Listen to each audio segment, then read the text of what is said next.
at 60. For me, when I got witness of this event, I had no hesitation in my mind that I would be a party to this event.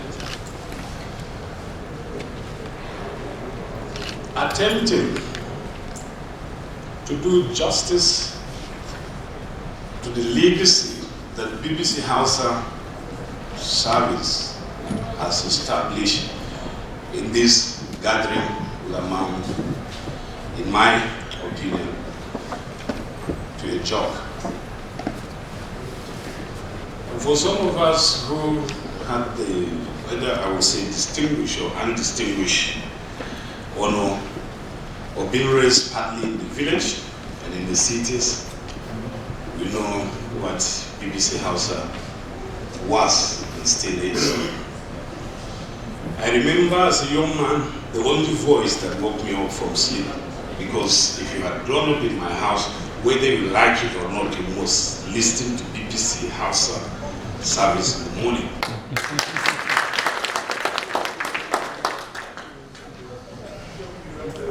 Yeah, for my dad, who died at the age of 102, some 7 years ago, I remember the first time I was to travel to London, and I sought to know from him what I would get for him. He said, just go and get me a transistor radio. I don't need anything from you.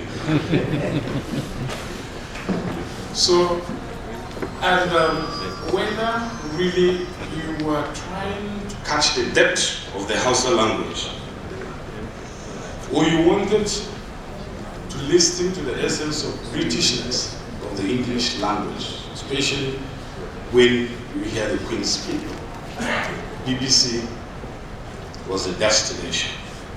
For some of us who also had the distinguished honor of being taught English by Indians, you can imagine what BBC has been to us.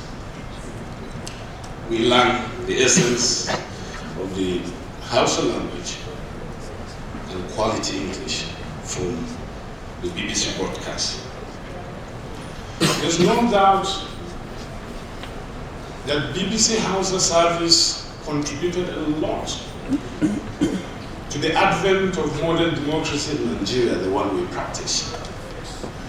You would recall that during the struggle for the restoration of democracy in this country, perhaps about 95% of the media outlets then were wholly owned by government.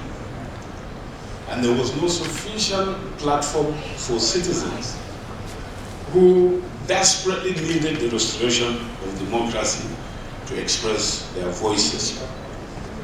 But BBCHausa service, especially in this part of our country, fill that void.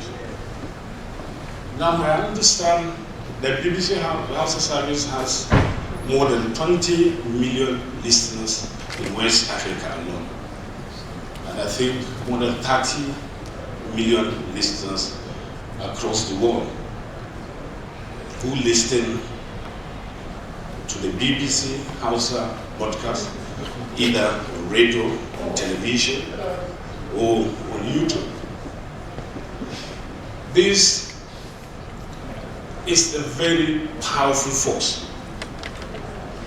And I know that the depth of the Hausa language has been cultivated by far by the BBCHausa service than any other modern platform that we have. Hausa language has been enriched. And if you're looking for new vocabulary in Hausa language, your destination is the BBCHausa service. They have succeeded also in translating some of the key words in science and technology into Hausa. So we cannot underestimate the achievements or the legacy that the BBC service has built. For us in the National Assembly, the BBC itself particular, BBCHausa service has been a partner in promoting democracy, because the legislature is the first institution of democracy. Any government that doesn't have a legislature will definitely not be a democracy. And BBCHausa has been in the forefront of broadcasting events in the National Assembly in its tradition and culture of fairness, and they have been doing so fearlessly. We thank you for the work you are doing for democracy, for the work you have done in promoting Hausa language, and for the work that you will continue to do in lending voice to the voiceless and giving a platform to those whose rights are violated to express their frustrations. It is unfortunate that I will have to leave because the House will sit at 11 today, and a plenary will be covered live. I would have loved to listen and see through all the events of this occasion. It's unfortunate I have to go. In my own life as a young man, and even as an adult, you cannot excise BBCHausa service from me. It's a legacy that I will carry to my grave. I wish